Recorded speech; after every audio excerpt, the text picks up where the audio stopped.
Podcast.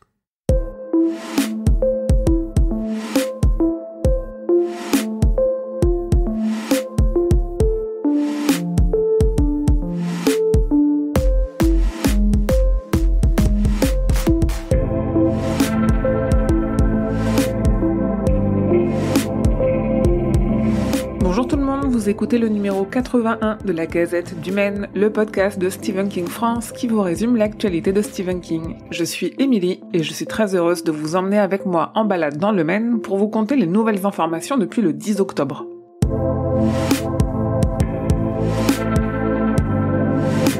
On commence par une bonne nouvelle côté parution française puisque les éditions Albin Michel continuent de republier seules des nouvelles de Stephen King dans leur collection pour ados Ouise. La prochaine sortie sera Nécro, une nouvelle issue du recueil Le Bazar des mauvais rêves, et sa parution est annoncée pour le 1er mars 2023.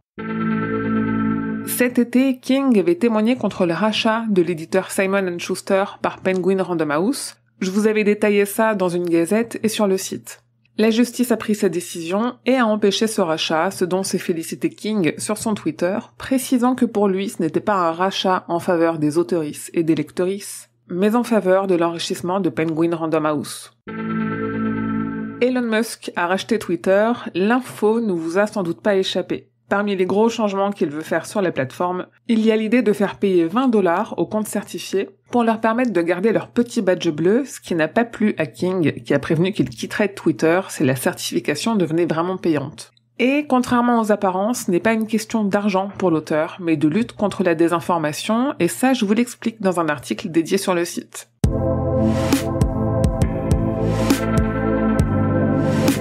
Stephen King est friand des caméos, et s'il en a fait dans plus de 25 de ses adaptations, il en fait aussi parfois pour d'autres œuvres. Récemment, on a appris qu'il en avait fait un pour la saison 2 de la série d'animation Duncanville, disponible sur Amazon Prime, et qu'il a refusé d'en faire un, dans l'épisode parodiant ça pour le spécial horreur des Simpsons à Halloween. Ça fait plusieurs années qu'on le sait, et donc que je vous en parle, mais le grand rêve du réalisateur Mike Flanagan est d'adapter un jour La Tour Sombre. En octobre, plusieurs indices se sont cumulés, amenant à penser que ça pourrait bien se concrétiser, sans doute dans les années qui viennent. Je vous détaille tout ça sur le site. Vous n'êtes sans doute pas passé à côté, l'adaptation du téléphone de Monsieur Harrigan est disponible sur Netflix depuis le début du mois d'octobre. Elle a laissé quelques fans avec des questions sans réponse, notamment au sujet de la signification des textos reçus par le personnage Craig, qui semble codé. King a sa théorie sur le sujet, qu'il a partagée sur Twitter et que je vous ai traduite sur le site. Par contre, moi, j'étais passée à côté d'une info cet été qui, honnêtement, n'avait pas fait grand bruit, mais on sait que c'est Alexander Ward qui joue Kurt Barlow dans la nouvelle adaptation de Salem. Ce qu'on ne sait pas en revanche, c'est si un jour cette adaptation sera visible, soit au cinéma, soit en streaming. En août dernier, je vous parlais d'une sortie prochaine en Blu-ray et DVD du téléfilm Vengeance diabolique, l'adaptation de la nouvelle Cour Jimmy Cour du recueil Danse macabre. La sortie s'est faite le 27 octobre, je vous ai mis les liens de commande sur le site et par la même occasion, le visuel du boîtier.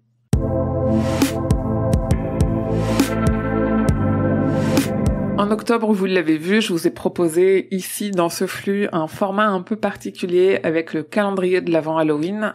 En 31 épisodes, je vous ai proposé 31 lectures de King, d'après un événement de l'histoire qui se passait le même jour.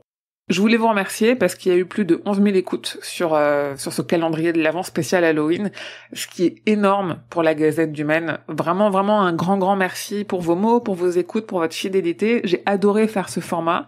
J'espère qu'il vous a plu autant qu'à moi et je réfléchis déjà à des choses pour l'année prochaine, voire dans les mois qui viennent. Et puisqu'on parle podcast, avec le roi Steven, on a sorti le mois dernier un épisode consacré au roman Charlie. Et toujours sur les ondes, le 23 octobre, 2 émissions de radio ont été consacrées à Stephen King. D'abord l'émission Quartier Livre de la radio suisse RTS et le soir même l'émission Panoramique de Radio Campus Paris.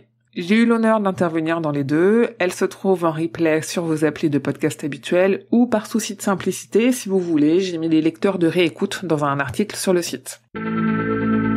Waxwork Records, société spécialisée dans l'édition de bandes originales de films d'horreur sur vinyle, édite pour la première fois la bande originale du film Dr. Sleep de Mike Flanagan.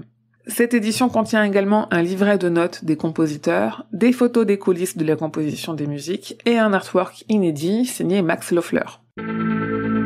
Enfin, dans un article dédié sur le site, j'ai fait le traditionnel point sur les derniers produits dérivés de l'univers de Stephen King, et ce mois-ci on retrouve une figurine par Incendium qui est phosphorescente à l'effigie de Creep, l'hôte de Creepshow, une boisson énergisante de Creepshow toujours, et une collection de vêtements de Gucci inspirés de Kubrick, donc inspirés de Shining.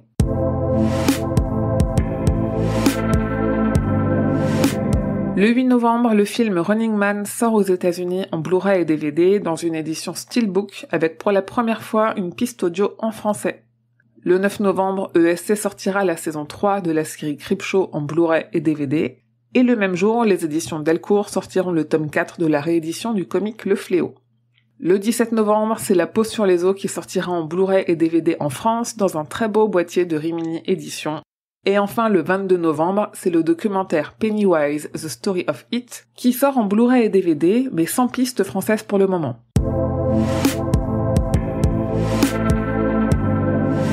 Et voilà, c'est tout pour cette gazette numéro 81. Merci de votre écoute et de votre fidélité, surtout avec ce mois d'octobre qui a été bien chargé sur le flux. On reprend un rythme un peu normal, avant quelques nouvelles surprises qui arrivent très bientôt, normalement dès la prochaine gazette. Mais ça, je vous en parlerai très très bientôt. D'ici là, pour aider ce podcast à vivre et à continuer à évoluer, parlez-en autour de vous, et surtout, si vous avez 2 minutes, partagez-le sur vos réseaux sociaux et mettez-lui 5 étoiles et un petit commentaire sur votre application de podcast. En fait, ça fait jouer ce fichu algorithme en sa faveur. Vous pouvez aussi soutenir mon travail sur le Tipeee de Stephen King France et recevoir des goodies en échange. Comme toujours, suivez l'actualité de Stephen King grâce au compte de Stephen King France sur Twitter, Facebook et Instagram.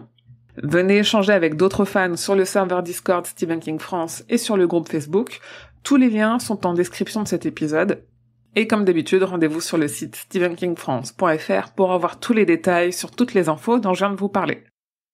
La Gazette du Maine est un podcast du label Podcut. Rendez-vous sur podcut.studio pour découvrir ce que font tous les autres podcasts. Je vous dis merci et à bientôt, fidèles auditeurs et auditrices, que vos journées soient longues et vos nuits plaisantes.